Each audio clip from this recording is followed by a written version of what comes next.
Hello everyone, कैसे हैं आप लोग? बढ़िया। मैं हूं प्रिंस सर और मैं आप सभी का स्वागत करता हूं अपने छोटे से प्यारे से चैनल बूम बूम फिजिक्स पर। तो प्यारे दोस्तों, आज मैं बहुत लोगों का कंप्लेन था कि सर केवल हिंदी मीडियम का वीडियो अपलोड कर रहे हैं, हिंदी मीडियम का वीडियो अपलोड कर रहे हैं। तो ऐसा नहीं था कि इंग्लिश मीडियम का वीडियो अपलोड नहीं करना था, ऐसा था कि थोड़ा सा ऐसा मैं सोचा कि पहले हिंदी मीडियम वाले बच्चों को एक चैप्टर कंप्लीट कर लेते, फिर आप लोगों का भी कंप्लीट कर देंगे। तो आज हम लोग चैप्टर 8 जिसका नाम है ग्रेविटेशन, उस चैप्टर का first video, introductory video upload करने वाले हैं। चलिए तो आते हैं अपने टॉपिक पे जिसका नाम है ग्रेविटेशन। अच्छा, कितने लोग इससे परिचित हैं? अगर परिचित हैं तो आप नीचे जो है ना कमेंट करिए, जी सर हम पहले जानते थे, ये सर हम पहले जानते थे तो लिखो। तो अभी बात ऐसा है कि ग्रेविटेशन जो है 9th क्लास में भी आप लोगों ने पढ़ा था? यस सर, पढ़ा था। तो जब 9th क्लास में आपने ग्रेविटेशन पढ़ा था तो उसमें क्या पढ़ा था? ग्रेविटेशन क्या होता है सर? 9th क्लास में हमने ग्रेविटेशन पढ़ा था सर कि जब कोई दो गो मास होता है और दोनों मास को अगर हम अगल बगल रख देते हैं तो दोनों के मास के बीच में एगो अट्रैक्शन फोर्स, एक अट्रैक्टिव फोर्स लगने लगता है और उसी फोर्स को हम ग्रेविटेशन फोर्स बोलते हैं। ऐसा ही पढ़ा था? बिल्कुल सही पढ़ा था आपने, सही है। क्या बोला मैंने कि जब दो गो मास, कोई भी दो गो मास, बड़ा मास, छोटा मास, बहुत छोटा मास, बहुत बड़ा मास, कोई भी दो गो मास जब अगल बगल रखे गए होते हैं तो उनके बीच में एक फोर्स लगता है और वो फोर्स अट्रैक्टिव होता है। वो फोर्स क्या होता है? अट्रैक्टिव मींस कुचुक, मतलब हमेशा क्या हो, सटने के चक्कर में लगे रहे हो, हमेशा जो है ना एक दूसरे की तरफ अट्रैक्ट हो रहे हो। That type of force is called attractive force. That type of force is called attractive force. यानी ग्रेविटेशनल फोर्स सर कभी एक दूसरे को धकियाएगा नहीं? आंसर होगा नहीं। क्या होगा आंसर? नहीं। कभी भी ग्रेविटेशनल फोर्स धकियाएगा नहीं, हमेशा ये एक दूसरे की तरफ अट्रैक्ट होगा, हमेशा एक दूसरे की तरफ खींचे जाएंगे। समझ रहे बात को? ओके सर, सवाल मेरा ये है सर कि अगर ग्रेविटेशनल फोर्स दो मास के बीच में लग रहा है तो दो को बॉडी हम रखे, एक बॉडी यहां एक बॉडी यहां, ये दोनों सट काहे नहीं जाता है? अगर आप बोल रहे हैं कि दोनों के बीच में अट्रैक्टिव फोर्स लग रहा है तो दोनों सट काहे नहीं जाता है? काहे नहीं सटता? अब देखो दोस्त, ये कोई भी चीज हो है तो पृथ्वी पर ही ना। कोई भी चीज हो, इस ब्रह्मांड की कोई भी चीज हो, सब तो पृथ्वी पर ही है। आपने इस पर क्या रखा है? एक मास यहां रखा m1 और यहां पर एक मास रखा आपने m2, है ना। और ये पृथ्वी है, पृथ्वी के पास खुद मास ऑफ अर्थ है बहुत बड़ा, और मास ऑफ अर्थ आपको तो मालूम है 6 गुना 10 के पावर 24 किलो। आप इस बात को दिमाग में पेस्ट कर लीजिएगा कि अर्थ का जो द्रव्यमान होता है, अर्थ का जो मास होता है मेरे भाई, 6 × 10⁻24 kg होता है। चलिए फिर एक काम करते हैं दोस्त, m1 और m2 यहां पे हम लोगों ने रखा है, दोनों के बीच में कुछ डिस्टेंस भी होगा। अब इनके बीच में आपने कहा कि एक अट्रैक्टिव फोर्स लगेगा, असर आप उसी को ग्रेविटेशनल फोर्स बोलते हैं। अगर ये दोनों एक दूसरे की तरफ अट्रैक्ट हो रहे हैं तो ये दोनों सट कहे नहीं जा रहे हैं। सवाल है ये दोनों सट कहे नहीं जा रहे हैं, तो आंसर क्या होगा? आंसर होगा कि भाई ये दो द्रव्यमान तो आप देख रहे हो, इन दोनों के साथ एक और ऐसा द्रव्यमान है जो आपको दिखाई नहीं दे रहा और वह है पृथ्वी। अच्छा, ये दो द्रव्यमान के बीच में लग रहा होगा, हाँ, या पृथ्वी के बीच में द्रव्यमान नहीं लग रहा होगा, इसके और पृथ्वी के बीच में द्रव्यमान नहीं लग रहा होगा। समझ रहे बात को? जैसे यहां पे देख लो, सीधी सी बात है, हॉय हीरो हो, हॉय हीरोइन ही। समझ रहे बात? हॉय हीरो, हॉय हीरोइन। हीरो के गुंडवा के पकड़ ले बड़ा सा, गुंडवा पकड़ ले बड़ा सा, गुंडा पकड़ ले बड़ा सा, बहुत सारा गुंडा है ना, हीरोइनियों के गुंडा पकड़ ले बड़ा सा। हई दोनों में अट्रैक्टिव फोर्स काम करता तो इस शॉट कहानी कौन सा जाता? एक फोर्स है गुंडा फोर्स, इधर भी है गुंडा फोर्स, इन दोनों को रोक रहा है। वैसे ही पृथ्वी और इस द्रव्यमान के बीच में भी एक फोर्स लग रहा है, पृथ्वी और इस द्रव्यमान के बीच में एक फोर्स लग रहा है। अब ये अगर अगर अगर अगर ये मान लो, अगर ये 10 न्यूटन के फोर्स से अगर ये खींचे जा रहे होंगे, अगर ये 10 न्यूटन के बल से खींचे जा रहे होंगे तो पृथ्वी इसको 100 न्यूटन के बल से खींच रहा होगा, ये भी 100 न्यूटन के बल से खींच रहा होगा। अरे भाई, अगर और इनको अगर सटना है तो 100 न्यूटन का बल लगा के अपने आप को आजाद कराना पड़ेगा। अरे भाई, इनको और इनको मिलना है तो इसको गुंडा को मारना पड़ेगा, इसको गुंडा को मारना पड़ेगा। समझ रहे बात को? सब कोई बाहुबली थोड़ी है कि मार देगा?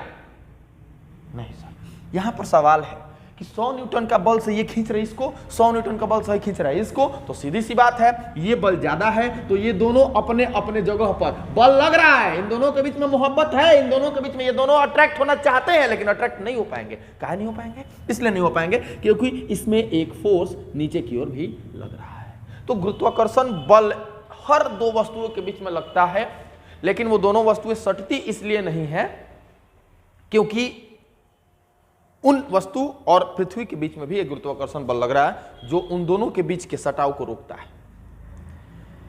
सर, सवाल ये है कि हम खड़े हैं और हमारे बगल में एक और आदमी खड़ा है, क्या हमारे बीच में भी गुरुत्वाकर्षण बल लग रहा है? ऑफ कोर्स लग रहा है। हमारे पास भी द्रव्यमान है, हमारे बगल वाले भाई के पास भी द्रव्यमान है, तो हमारे बीच में आकर्षण बल लगेगा। तो सर हम लोग सट कहीं नहीं जाते हैं। आंसर यही है। सर मोटे मोटे आदमी होंगे तो उनके बीच में आकर्षण बल ज्यादा लगेगा, एकदम लगेगा। हम अभी बताने वाले हैं आपको कि जितना ज्यादा द्रव्यमान होगा, जितना अधिक बड़ा बड़ा द्रव्यमान होगा, उनके बीच लगने वाला गुरुत्वाकर्षण बल भी अधिक होगा। सवाल है ऐसा क्यों आया मन में बात? मैंने इसलिए बोला क्योंकि आप पूछ सकते थे ना कि 10 न्यूटन लगा रहा है, कहा लगा दिया? इसलिए क्योंकि पृथ्वी का द्रव्यमान ज्यादा है, और पृथ्वी का द्रव्यमान यदि ज्यादा है तो लाजिमी है कि ये ज्यादा बल लगा के अपने खींचेगा। तो पहला रिजल्ट क्या आया कि पृथ्वी बड़ी है, उसका द्रव्यमान बड़ा है, बल ज्यादा लगा रहा है। इसका मतलब यह है कि बड़ी बड़ी द्रव्यमानों के बीच में गुरुत्वाकर्षण बल ज्यादा लगता है। अब दूसरा, दो द्रव्यमान को सटा के एगो रखे इतना दूर पे और उसी द्रव्यमान को हम हटा के रख दिए, तो अब बताओ इनके बीच का बल कितना होगा? कौन ज्यादा होगा? जब सटर है तो अब कि जब हटर है तो सवाल सिनेमा में बा। हीरो हीरोइन के शहर में बड़ा सन प्यार को एकदम जबरदस्त तरीका से होला। तब तक मालूम चलल हीरोइनिया के बाबू के नु के तेरी की एकरा तो प्यार हो गइल बा। तब हीरोइन के बाबू का के लेनु कहले कि एकरा के जाना चलो इसको भेज दो। कहां? विशाखापट्टनम के दोसर नाम साउथ सिनेमा में देख लो, बस नाम हम भूलाता निका हरे वाईजैग, इसको वाईजैग भेज दो, है ना? एकरा के वाईजैग भेजा गेल, प्यार खत्म। डिस्टेंस बढ़ाइबे, प्यार खत्म। तो दूगो द्रव्यमान, दूगो मास यहां पर है, दोनों के बीच के मास को बढ़ाओगे प्यार कम होगा, डिस्टेंस कम करोगे प्यार ज्यादा होगा। तो दो मास जब एक दूसरे के नजदीक आते हैं ना मेरे भाई, तो उनके बीच का फोर्स ज्यादा होता है, और जब डिस्टेंस बढ़ाते हो ना तो इनके बीच का फोर्स कम होता है। तो सीधी सी बात है, ग्रेविटेशनल फोर्स दो चीजों पे डिपेंड करता है। किन किन चीजों पे सर? ग्रेविटेशनल फोर्स डिपेंड करता है कि दोनों मास कितना बड़ा बड़ा है या कितना छोटा छोटा है। अगर दोनों मास बड़े बड़े हैं तो उनके बीच में फोर्स ज्यादा लगेगा, अगर दोनों मास छोटे छोटे हैं तो उनके बीच का फोर्स कम लगेगा। अगर दोनों मास नजदीक है फोर्स ज्यादा लगेगा, अगर दोनों मास दूर है फोर्स कम लगेगा। भाई ये दो रिजल्ट को देखते हुए, इन दो चीजों को खूब बढ़िया से अध्ययन करके, भाई साहब एक थे न्यूटन नाम था उनका, नाम तो सुना ही होगा। न्यूटन ने इन दोनों चीजों को मिला के एक नियम दिया। उसने ये बताया कि दो द्रव्यमानों के बीच में बल तो लगता है, ये आप जानते हैं, लेकिन अगर उन दोनों द्रव्यमानों के बीच की बल का गणना करना पड़े, कैलकुलेट करना पड़े कि कितना हुआ है, how to calculate force between two masses, यानी कि ग्रेविटेशन जो है, ग्रेविटेशन में एक लॉ दिया हमारे भाई साहब न्यूटन ने, किस चीज के लिए? ग्रेविटेशनल फोर्स को कैलकुलेट करने के लिए। तो आइए हम लोग देखते हैं Newton's laws of gravitation which gives the law how to calculate gravitational force between any two masses. चलिए आइए, तो समझ गए आप लोग। इसको हम मिटा देते हैं, इसको हम क्या करते हैं? मिटा देते हैं। तो डिस्कस करते हैं न्यूटन्स लॉ ऑफ ग्रेविटेशन। ठीक है, ये न्यूटन्स लॉ ऑफ ग्रेविटेशन जो है किस बारे में बात करता है? न्यूटन्स लॉ ऑफ ग्रेविटेशन बात करता है ग्रेविटेशनल फोर्स के कैलकुलेशन के बारे में। तो सीधी बात है, ये लॉ सिर्फ और सिर्फ बताता है calculation of gravitational force, calculation of gravitational force. आइए हम लोग बात करते हैं कि ये न्यूटन भाई साहब ने क्या बताया था ग्रेविटेशनल फोर्स के बारे में। इन्होंने कहा कि मान लीजिए सर, अगर आपके पास दो मास है, इन्होंने एक मास कंसीडर किया यहां पर m1 और एक मास और कंसीडर किया यहां से कुछ दूरी पर m2, है ना? यहां से कुछ डिस्टेंस m2 पर इन्होंने दूसरा मास कैलकुलेट किया। अब इनके बीच का जो डिस्टेंस है दोस्त, उन्होंने r ले लिया। कुछ ना कुछ दूरी पे तो रखा ही गया होगा। अब इन्होंने मान लिया कि दोनों के बीच का दूरी r था। अब देखो यहां पे ये m1 मास है, ये m2 मास है और इन दोनों के बीच का डिस्टेंस r है। अब सीधी बात है इनके बीच में एक ग्रेविटेशनल फोर्स वर्क करेगा और वो ग्रेविटेशनल फोर्स हम बोलेंगे कि ये F होगा, F। तो according to Newton, according to this law होता ये है कि ग्रेविटेशनल फोर्स यानी कि आप जो F की बात कर रहे हैं, ग्रेविटेशनल फोर्स F पहला number directly proportional to the product of this two mass. ये दोनों जो मास आप देख रहे हैं ना दोस्त, ये दोनों मास m1 और m2, ये दोनों मास जो है इनके प्रोडक्ट के डायरेक्टली प्रोपोर्शनल होता है। अब प्रोडक्ट के डायरेक्टली प्रोपोर्शनल मतलब कि दोनों में से कोई एक बढ़ेगा, प्रोडक्ट बढ़ेगा। m1 बढ़ाओगे तो भी प्रोडक्ट बढ़ जाएगा दोनों का, m2 बढ़ाओगे तो भी प्रोडक्ट बढ़ जाएगा दोनों का, m1 m2 दोनों बढ़ाओगे तो भी प्रोडक्ट बढ़ जाएगा दोनों का। मतलब साफ है, आप किसी भी एक मास को बढ़ाओगे तो भी फोर्स बढ़ने वाला है उनके बीच का, और कोई भी एक ना बढ़ा के दोनों अगर मास बढ़ा देते हो आप तब भी फोर्स बढ़ने वाला है आपका। एक्चुअली मास बढ़ाने से फोर्स बढ़ेगा, मास घटाने से फोर्स घटेगा। वही मैंने बोला था कि छोटे छोटे मासों के बीच में फोर्स कम लगता है, बड़े बड़े मासेस के बीच में फोर्स ज्यादा लगता है। दूसरा क्या बोला था उन्होंने बोला था कि जब दो ब्लॉक, दो मास के बीच में सेपरेशन अगर कम हो तो उनके बीच का फोर्स ज्यादा होता है, और उनके बीच सेपरेशन अगर ज्यादा हो तो उनके बीच का फोर्स कम होता है। एक्चुअली उन्होंने ये बोला कि ग्रेविटेशनल फोर्स जो है इनवर्स स्क्वायर लॉ को फॉलो करता है। इनवर्स स्क्वायर लॉ का होता है, देखो यहां पर it follows inverse square law. Inverse square law मतलब सर, इसका मतलब ये होता है दोस्त कि ये जो फोर्स है वो दोनों के बीच के डिस्टेंस के स्क्वायर के इनवर्सली प्रोपोर्शनल है, ये वाली बात है। This is called inverse square law.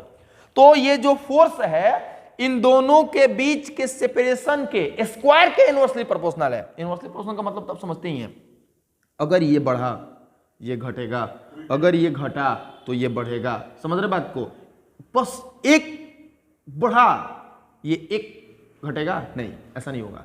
अगर ये दो हुआ, समझ लो, ध्यान देना बात को, हम बस आगे बताने वाले हैं, फिर भी आपको यहाँ पे एक एक बात बता दे रहे हैं कि अगर आप डिस्टेंस को डबल करते हो तो फोर्स जो हो जाएगा डिस्टेंस के स्क्वायर के बराबर हो जाएगा, घट जाएगा। तो अगर आप डिस्टेंस डबल करते हो तो डबल का स्क्वायर 4 टाइम्स।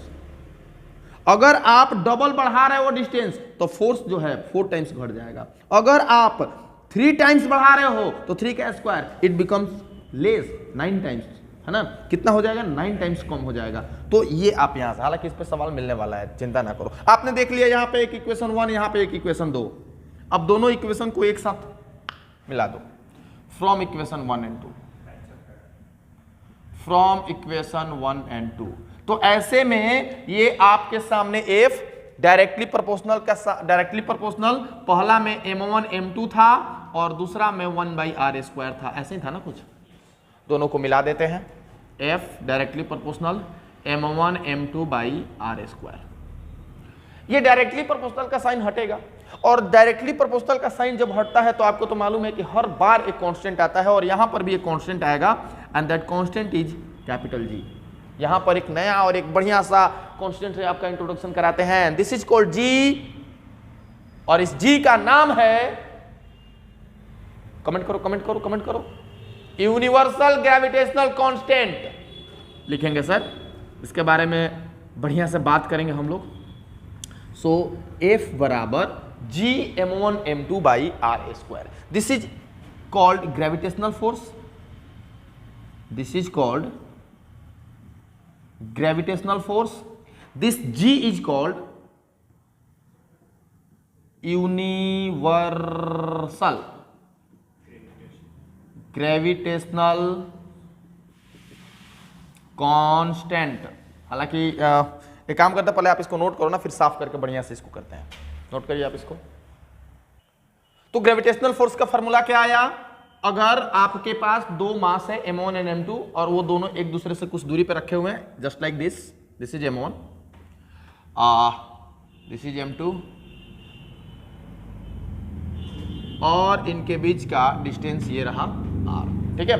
अब इनके बीच का डिस्टेंस r है, अब इनके बीच में एक फोर्स लगेगा F, आप तो जानते ही हैं। अब ये फोर्स का फॉर्मूला कितना आया, न्यूटन भाई साहब ने कितना बताया, G m1 m2 बटा में r²। यही है वो फोर्स। यहां पर दोस्त इस G के बारे में हम लोग बात करने वाले थे बबुआ। ये G जो है gravitational universal gravitational constant, universal gravitational constant है ना, इसको बोलते हैं। सबसे पहला सवाल है कि सर आप मुझे बता दो unit and dimension of capital G. चलो आओ। अच्छा सर ग्रेविटेशनल फोर्स का नहीं बताइएगा। अरे कोई भी फोर्स हो न्यूटन ही होता है, कोई भी फोर्स हो है, सारे फोर्स का जो होता है ना यूनिट न्यूटन ही होता है।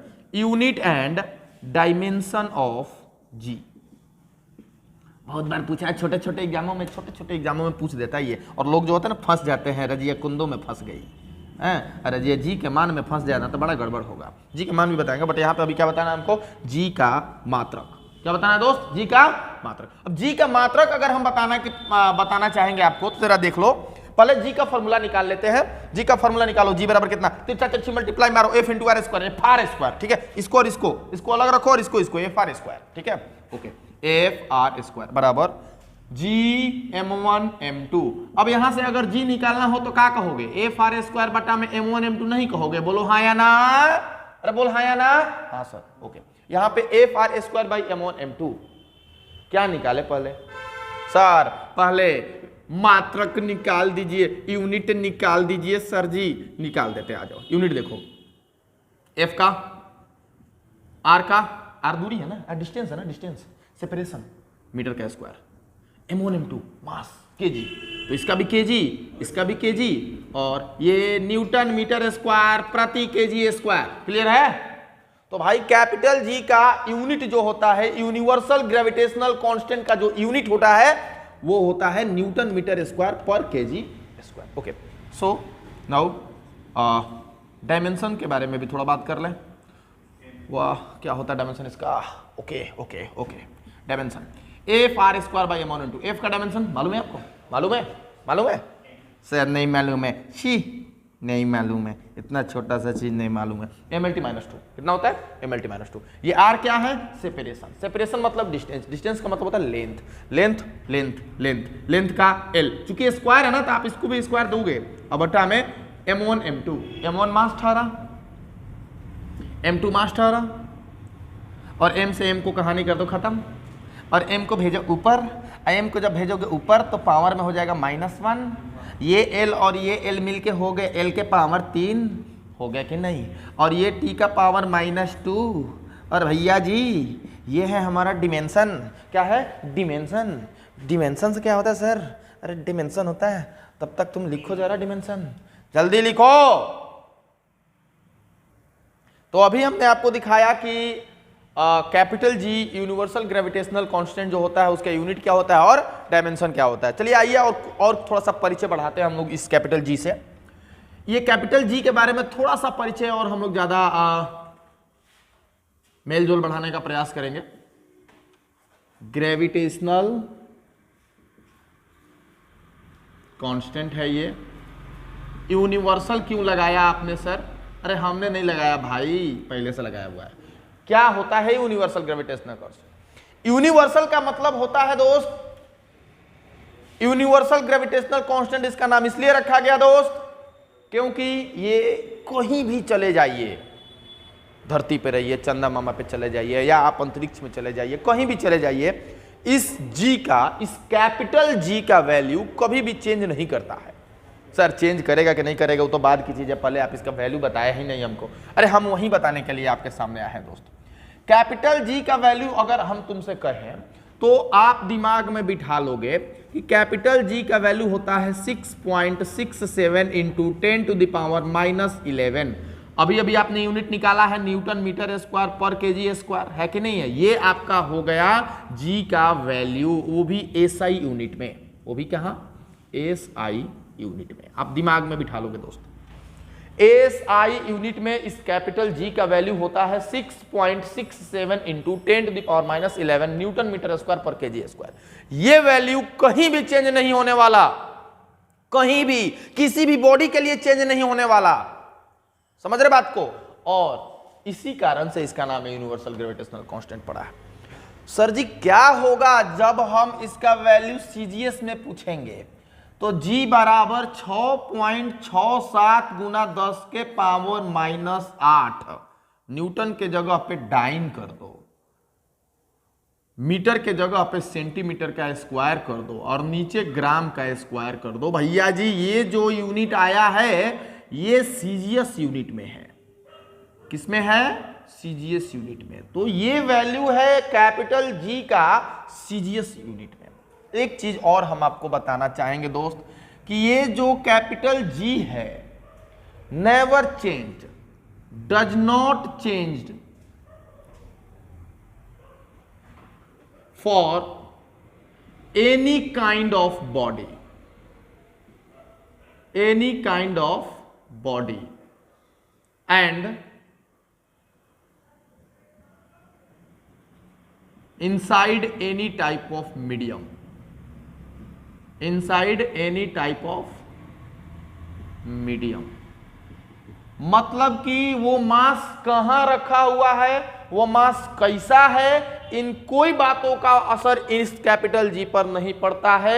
आप इसका वैल्यू ऐसा यूनिट में इतना रखेंगे, सीजीएस यूनिट में इतना रखेंगे। समझ गए मेरे भाई? एक और खास बात ये है कि ये एक स्केलर क्वांटिटी है।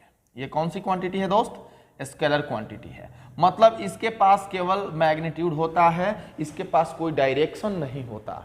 समझ गए बात को? ये स्केलर क्वांटिटी होता है। तो इस कैपिटल जी के बारे में आप लोग इतना सारा चीज जो है समझ के रखेंगे। आप इसे नोट करें तब हम फोर्स के बारे में भी कुछ बात करते हैं। तो जैसे आपने कुछ चीजें कैपिटल जी के बारे में देखी, यूनिवर्सल ग्रेविटेशनल कांस्टेंट के बारे में देखी, चलिए आते हैं हम लोग कुछ ग्रेविटेशनल फोर्स के बारे में भी देख लेते हैं। कुछ बढ़िया बढ़िया बातें, कुछ इंपॉर्टेंट बातें, समझ रहे बात को? आइए देखा जाए। सबसे पहले कि ये दो मास के बीच में लगने वाला फोर्स है, हाँ, और उनके बीच में ये जब लगेगा M1 M2 है ना, ये F सेपरेशन R, तो F बराबर capital G M1 M2 by R square, ये हमारा फॉर्मूला होगा जिस फॉर्मूला की सहायता से हम लोग वो फोर्स कैलकुलेट करेंगे। एक और वीआईपी चीज हम आपको बताना चाहते हैं कि यहां पे आप देखिएगा जरा, फोर्स लगने की वजह से ये दोनों के दोनों अपने सेंटर की तरफ आने का ट्राई करेंगे। ऐसा नहीं है कि ये यहां पर रुका रहेगा और यही खचाक दे खींच लेगा, चाहे ये खींचा रहेगा ये खचाक दे खींच, ऐसा नहीं होगा। ये दोनों एक दूसरे पर अट्रैक्ट होने वाला बल लगाएंगे और दोनों जो है ना इस सेंटर की तरफ आने का मतलब ट्राई करेंगे। और यही कारण है कि हम बोलते हैं कि gravitational force is central force. Gravitational force is central force. What is mean by central force? Central force का मतलब होता है मेरे दोस्त, ये दोनों के दोनों ड्यू टू ग्रेविटेशनल फोर्स के कारण से ये एक दूसरे की तरफ अट्रैक्ट होकर और सेंटर की तरफ आने का ट्राई करते हैं, और इसी तरह से हम इसको बोलते हैं, इसी कारण से हम इसको सेंट्रल फोर्स बोलते हैं। तो ये दूसरी चीज।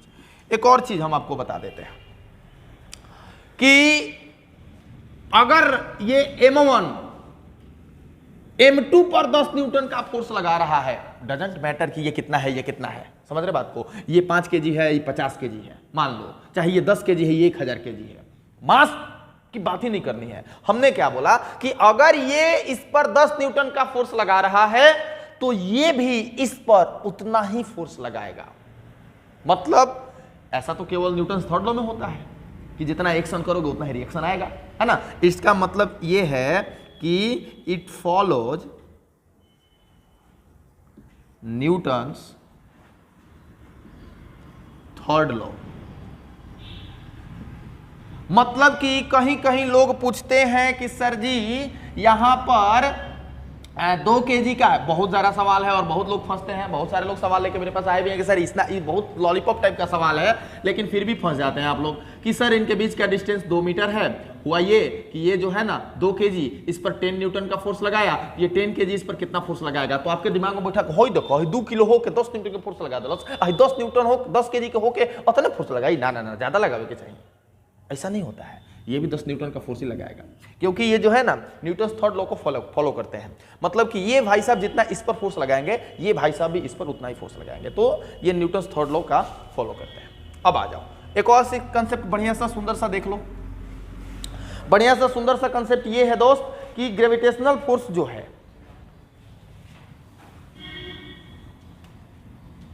आपको वर्क पावर एनर्जी पढ़ाया गया होगा और उसमें मैंने बता रखा है कि gravitational force is conservative force. Sir conservative force क्या होता है, सर कंजर्वेटिव फोर्स क्या होता है, बताए थे आपको मैंने। अभी अगर आप नहीं जानते हैं तो थोड़ा सा ध्यान दे दो। कंजर्वेटिव फोर्स वैसे फोर्स होते हैं जिसके द्वारा एक राउंड ट्रिप में वर्क डन कितना आ जाए, 0 आ जाए।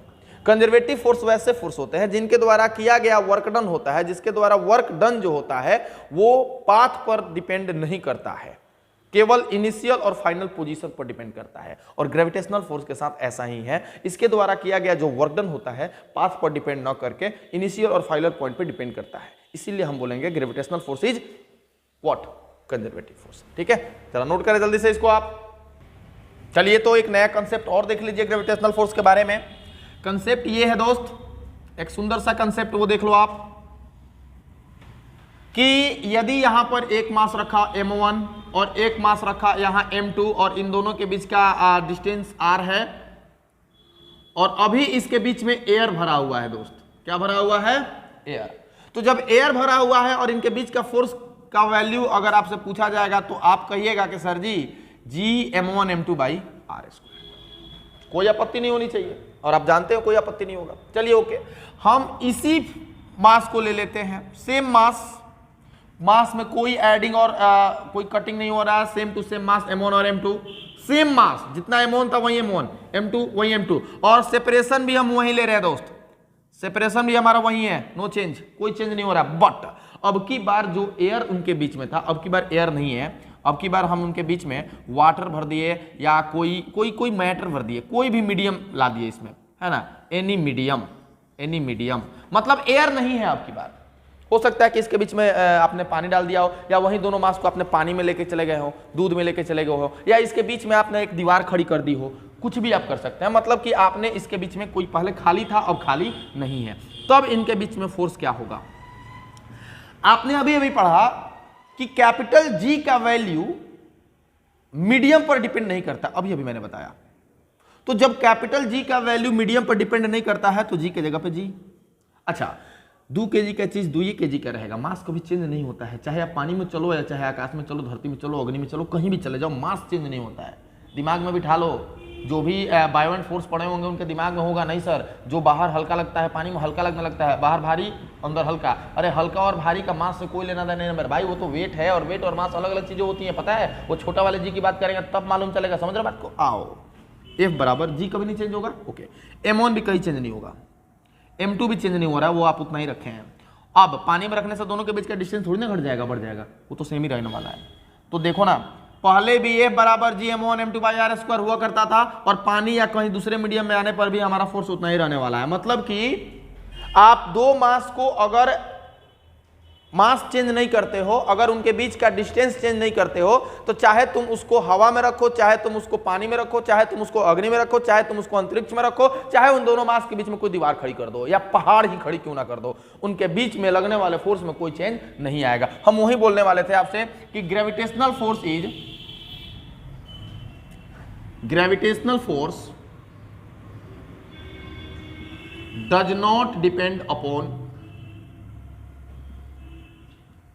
Medium between masses. मास के बीच में जो मीडियम है उस पर ग्रेविटेशनल फोर्स डिपेंड नहीं करता है। और एक बहुत बढ़िया और बहुत सुंदर सा ये कंसेप्ट आपके सामने है। अभी हम जो बात करने वाले हैं एक नए से कंसेप्ट की, जो सवाल से रिलेटेड होगा, जो बढ़िया सा कंसेप्ट होगा, केवल सवाल बनाने के लिए। छोटे छोटे सवाल, अच्छे अच्छे सवाल मिलेंगे इस पे। आपने पढ़ा है कि ग्रेविटेशनल फोर्स जो होता है इनवर्स स्क्वायर लॉ को फॉलो करता है। मतलब कि F जो है वो इनवर्सली प्रोपोर्शनल होता है इसके,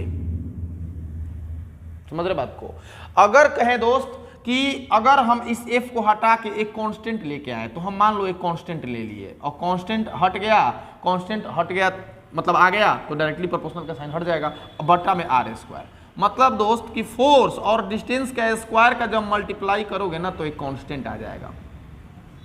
ध्यान देना इस बात को, जब भी आप फोर्स और सेपरेशन के स्क्वायर के बीच में मल्टीप्लाई करिएगा तो आपके सामने एक कांस्टेंट आने वाला है। तो अगर फोर्स F1 रहा, डिस्टेंस R1 रहा, तब आपने किया प्रोडक्ट, तब भी कांस्टेंट आएगा। अगर फोर्स F2 हुआ, डिस्टेंस R2 हुआ, तब भी आपके बीच का, इनके बीच का प्रोडक्ट जो होगा कांस्टेंट आएगा। आप इन दोनों चीजों को ध्यान से देखो, जब ये दोनों कांस्टेंट ही आने वाले हैं तो क्या ये दोनों आपस में बराबर नहीं हो जाएगा? ये दोनों बराबर हो जाएगा। सो हम लोग लिख सकते हैं F1R1 स्क्वायर बाई बराबर F2R2 का स्क्वायर।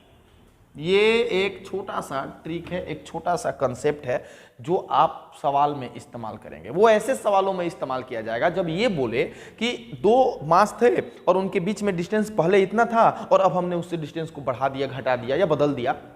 बदलने का मतलब बढ़ाना हो सकता है, बदलने का मतलब घटाना हो सकता है। तो घटा दे या बढ़ा दे, उस समय फोर्स कितना हो जाएगा, आप इस सवाल, इस कंसेप्ट की सहायता से आप उसको सॉल्व कर सकते हैं। तो ये आपका एक टॉपिक था, ग्रेविटेशनल फोर्स। इंट्रोडक्टरी था, आप इतना पढ़े होंगे, बट ये वीडियो आपके लिए बहुत इंपॉर्टेंट होगा क्योंकि आने वाले अगला जो वीडियो होगा वो सारे के सारे इसी पर बेस्ड होंगे। तो पहले हम लोग काम करते हैं, हम लोगों ने पढ़ तो लिया, कुछ सवाल इस पर कर लेते हैं ताकि हमारा जो कंसेप्ट है और ज्यादा क्लियर हो जाए। आप इसे नोट कर लें। तो हमारे सामने एक सवाल है, एक सुंदर सा, एक छोटा सा सवाल, और ये सवाल उसी कंसेप्ट पर बनेगा जो अभी मैंने आपको बताया था। पढ़ते हैं, आइए। If the distance between two masses is doubled, आगे ना बात कि दो मासेस थे, पहले डिस्टेंस कुछ रहा होगा, अब हम उसके डिस्टेंस को डबल कर दिए, then gravitational attraction between them. Gravitational attraction ही होता है, ग्रेविटेशनल रिपल्सन थोड़ी ना होता है। तो ग्रेविटेशनल फोर्स भी बोलता तो वही चीज था।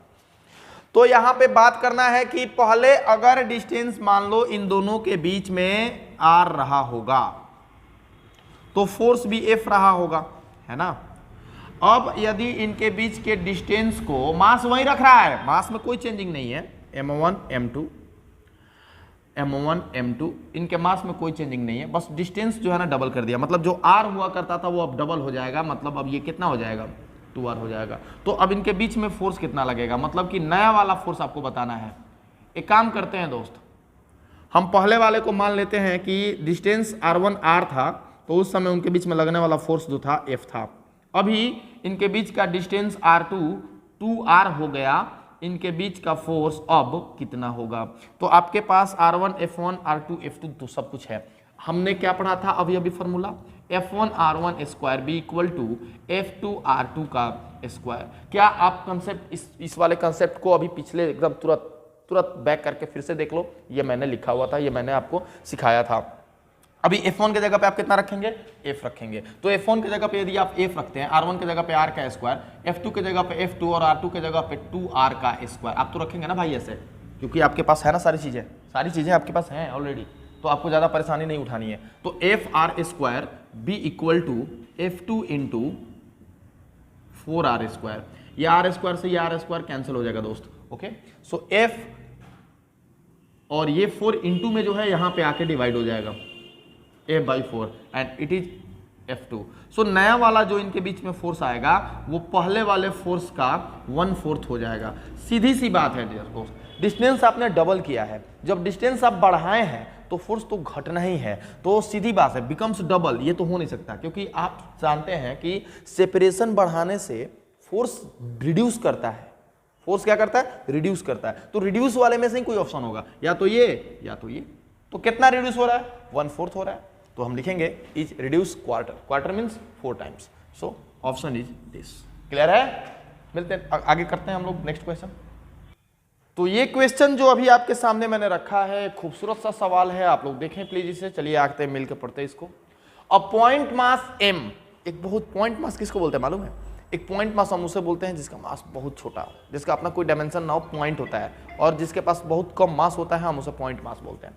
तो a point mass m is placed inside a spherical shell. ओहो, एक सेल है बड़ा सा, और उस सेल के भीतर जो है ना हम लोग कोई मास, पॉइंट मास छोटा सा रखे हैं, of radius r and mass m। चलो आओ साथ साथ फोटो बनाते चलते हैं। ये बड़ा सा हमारा स्फेयर है ना, ये एक बड़ा सा हमारा क्या दोस्त स्फेयर है। अब ये बड़ा सा जब स्फेयर है तो इसका रेडियस तो r रहा होगा, r है ना। और इसका मास जो होगा टोटल का टोटल जो सेंटर पे होगा, कहीं भी हो। अरे भाई स्फेयर है, स्फेरिकल सेल है, तो सेल होने के कारण से मास तो ये पूरे जगह पे हर जगह सेंट्रलाइज होगा ना, मास m, है ना।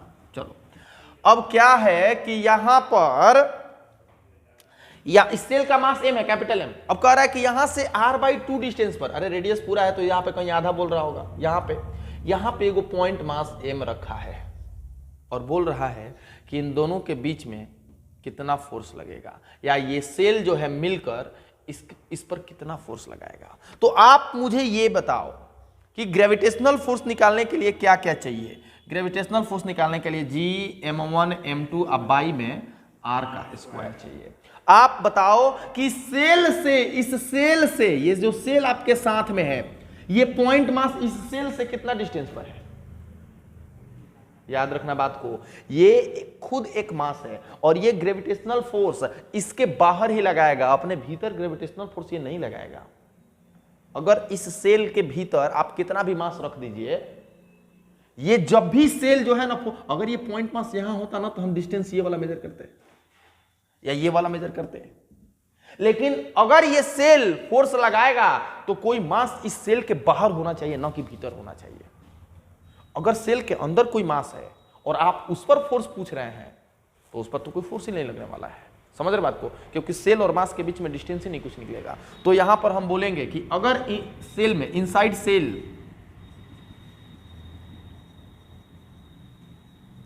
पॉइंट मास एक्सपीरियंस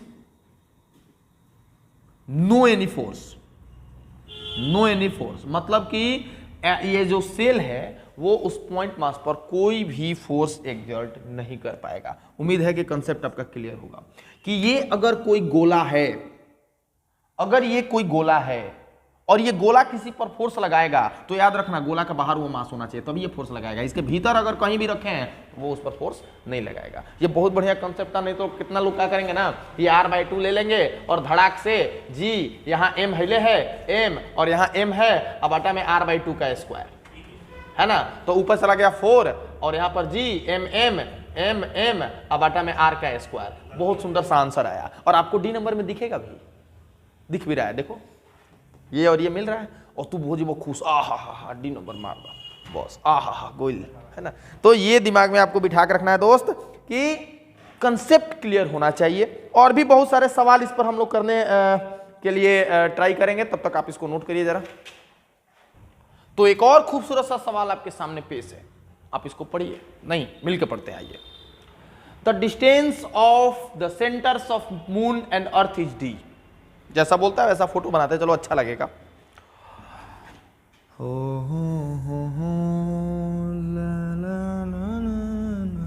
देखो तो ये कौन है, अर्थ है, अर्थ अर्थ अर्थ अर्थ और mass of earth m। Okay sir, good. यहां से कुछ दूरी पर चंदा मामा होंगे, चंदा मामा दूर के पुया पकावश दूर के अपने खास थाली में बबुआ खियावश प्याली में, और यहां पर होगा mass of moon, mass of moon, ठीक है। और इनके बीच का सेपरेशन जो है दोस्त दिया हुआ है capital D। Okay okay okay. The mass of earth is 81 times of the mass of moon, यानी कि अगर मास ऑफ मून को हम मान लें m बड़का m, तो मास ऑफ अर्थ जो होगा उसके मास से 81 गुना ज्यादा, 81 टाइम्स ज्यादा। सो m की जगह हम कितना रख देंगे, 81 m। अब कह रहा है कि at what distance from the centre of earth, this is the centre of earth, यहां से कितनी दूरी पर द ग्रेविटेशनल फोर्स इज 0। यहां से कितना आगे जाएंगे कि ग्रेविटेशनल फोर्स का वैल्यू 0 होगा। आओ देखते हैं, एक काम करते हैं ना, मान लिया हमने कि यहां से x डिस्टेंस पर एक पॉइंट मिला हमको, यहां मान लिया हमने, हम पता नहीं कि होगा कि नहीं होगा, x पे मान लेते हैं और x का वैल्यू कैलकुलेट कर लेंगे और यहां पर रखेंगे एक छोटू सा मास m। अगर यहां पे नेट फोर्स 0 होगा, ग्रेविटेशनल फोर्स, इसका मतलब हुआ कि इसके द्वारा यहां पर लगाया गया फोर्स और इसके द्वारा यहां पर लगाया गया फोर्स दोनों आपस में क्या होंगे, बराबर, तभी तो कैंसिल होकर 0 होगा। तो इनके और इनके बीच का फोर्स निकालो, आ जाओ, यहां और यहां के बीच का फोर्स G एम ई और m2 की जगह पे m बाई x का x स्क्वायर बराबर इसके और इसके बीच का फोर्स। अगर ये x हो गया, पूरा d है और ये x हो गया, तो यहां से यहां तक का सेपरेशन कितना हो जाएगा मेरे भाई, d माइनस एक्स। तो इनके और इनके बीच का फोर्स g बड़का m छोटका m by d minus x का x square, d minus x का x स्क्वायर। जो कटने वाला है कटा दो, g से g कटेगा, m से m कटेगा। यहां पर बचा me, me के जगह पे आपको 81m लिखना है, तो यहां पे लिखो 81m बाई x का x स्क्वायर बराबर में कैपिटल M बटा में d माइनस एक्स का s स्क्वायर। क्लियर है दोस्त? क्लियर है सर? m से m कैलकुलेट गुनिया दीजिए सर। यहां पे देखो x का x स्क्वायर बराबर 8 इंटू डी 81 गुना, sorry sir 81 into D minus x का एक्स स्क्वायर। अगर हम दोनों तरफ से दोस्त स्क्वायर हटा देंगे तो यहां से x बाहर आएगा, यहां से 9 और यहां से d माइनस एक्स। देख लो सामने साफ है तुमको, d माइनस एक्स।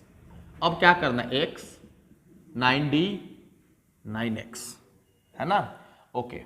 अब ये 9x यहां आके आ जाएगा, 9x होकर प्लस x, ऑलरेडी एगो x है, तो x प्लस 9x बराबर 9d। दिस इज 10x बराबर 9d, इसलिए x बराबर 9 बाई 10d। तो अर्थ के सेंटर से x डिस्टेंस पर, अर्थ के सेंटर से 9 बाई 10d के डिस्टेंस पर ग्रेविटेशनल फोर्स तुम्हारा 0 होगा। और ऑप्शन देख लो कहां है, कुछ D number 9d by 10, this is your answer. तो भाई मेरे ये सुंदर से सवाल में अगर किसी को परेशानी होती है, इस सुंदर से वीडियो में अगर किसी को परेशानी होती है, तो प्लीज आप नीचे कमेंट बॉक्स में कमेंट करिए। पसंद आया तो लाइक करिए, शेयर कीजिए। अगर कोई कंप्लेन है तो प्लीज कमेंट करके, फोन करके मुझे बताइए किसकी मुझे क्या सुधार करना चाहिए। सब्सक्राइब करना बिल्कुल मत भूलना, घंटा भी दबा देना ताकि अगला वीडियो जाने पर घंटी बजे टन। मिलते हैं नेक्स्ट वीडियो में, थैंक यू।